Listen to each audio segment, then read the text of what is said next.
So were you out in Berlin? Berlin was phenomenal. Yeah, I was there this year. It's so good, isn't it? Yeah, it was so good. 1,800 people in the cinema watching Viceroy's house for the first time, public, Germans. Yeah. It was a mind-blowing experience, actually, to see your film for the first time with so many people. And it was wonderful. We got a massive warm applause that went on and on and on and on. So I couldn't have been happier with Berlin. Oh, lovely. But I actually saw the film in London, and you introduced it, and you mentioned you had quite a sort of personal connection to this movie. If you just sort of refresh my mind, what's your kind of connection to the sort of themes in this movie? Well, I grew up in London, and as a girl growing up, I used to yearn for an ancestral homeland, but I never had one. My ancestral homeland was part of the Punjab, the foothills of the Himalayas, which had now become a new country, Pakistan, after partition in 1947, when India was divided. And I had grown up with the history that I'd been taught at school, which was that in 1947, Mountbatten was sent to India to hand India back. But when he got there, we all started fighting with each other. And because of the violence and the rioting, Mountbatten had no choice but to divide India into two countries, India and Pakistan. And so the partitioning of India was really our fault.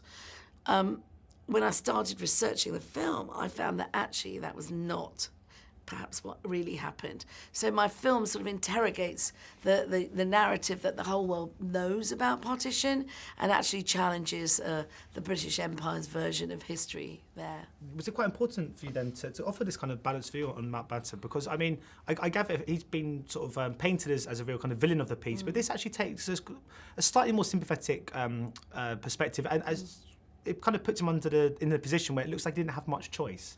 I mean, what's the kind of reaction been in kind of India and Pakistan to this movie? Because I guess this is changing their perception of someone that they already had quite sort of an established idea about. This is a very personal film for me. My family, my grandmother became a refugee overnight in 1947, so every element of this film was very personal. I really wanted to find answers. So the historical evidence that I've based my film on has been meticulously researched.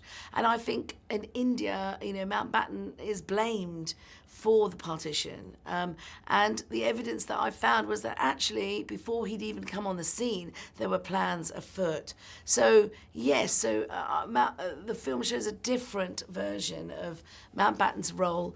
He was still responsible for certain things. He brought the leaving date forward from June 1948 to August 47, and those 10 months, some may have made a big difference, and not so many people might have died. But I think that the film is, although it depicts quite tragic events from 70 years ago, the reason for me to make it now was to find a way to move on. So for India and Pakistan, I've seen some people who've seen the film. There have been some young Pakistanis who've come out of screenings here in London who come up to talk to me, but then all they do is sob, because it's a great release for them to see something about their country that isn't villainizing them. And I think for a few Indians who've seen it in India, they're very grateful to have a refreshing, sort of different look at this history instead of the usual sort of antagonistic history relationship between India and Pakistan. So hopefully I have achieved what I wanted to do, which was to make a film that moves the partition debate forward, and instead of sort of looking back and going, oh, it shouldn't have happened, actually says it did happen. Now, how are we going to take it from here? How are we going to heal those wounds and move forward? Certainly what hasn't moved forward is human behaviour, which is, I mean, this film is incredibly timely. I think that's what I saw this film, so I think it was just after the weekend of the Muslim ban that Trump kind of enforced in America. And there's that one line, I think, that Hugh says, which is, I can assure you Muslims won't be treated as second-class citizens. And there was almost this kind of sigh in the room because it was so kind of topical. I mean, it's an incredibly timely release. I mean, was this, I'm imagining things like kind of Brexit and the Trump campaign was happening during the shoot. It must have been quite an odd kind of whole sort of experience for you. When we started making the film 7 years ago, Obama was president of America. There was no Syrian refugee crisis.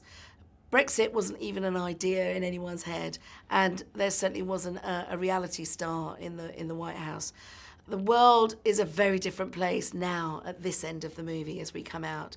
The politics of hate and division that are being peddled by some politicians is a dreadful, dreadful movement on the rise. So my only hope is that some of the words, some of the dialogue, although spoken 70 years ago in the film, particularly the dialogue of Gandhi, that points to how humans are connected rather than being divided, will speak to a lot of people.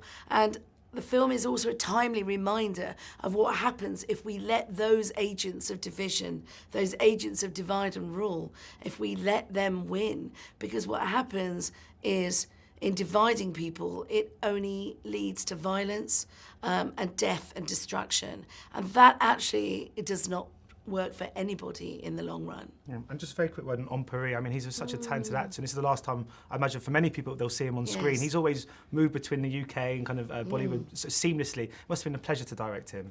The pleasure in directing Om Puri in this movie is unfathomable. You don't understand. There are so few people in our industry, Indians, who can traverse the British film industry, the Indian film industry, and America. And Om was one of that very small, select group. He had been in Gandhi 35 years ago. So when he got the script for my film, he was over the moon that a British filmmaker was making this film and that he could be part of it. And in his last sort of few months, he had taken to Twitter enormously in India and was very critical of the government and its policies towards Pakistan and the vitriol. And he was asking for peace, really. So sadly, he never got to see the finished film. But ironically, the film completely endorses what Om Puri was thinking and feeling, in the last few months of his life. So in that sense, it's quite a fitting tribute, I think, to him. Well, thanks so much for your time today. It's been a real pleasure. Thank you. Ladies and gentlemen, you're watching Hey You Guys! Hey You Guys, huh? Hey, you guys. Is that from the Goonies? It is indeed, yes. Nice. Hey,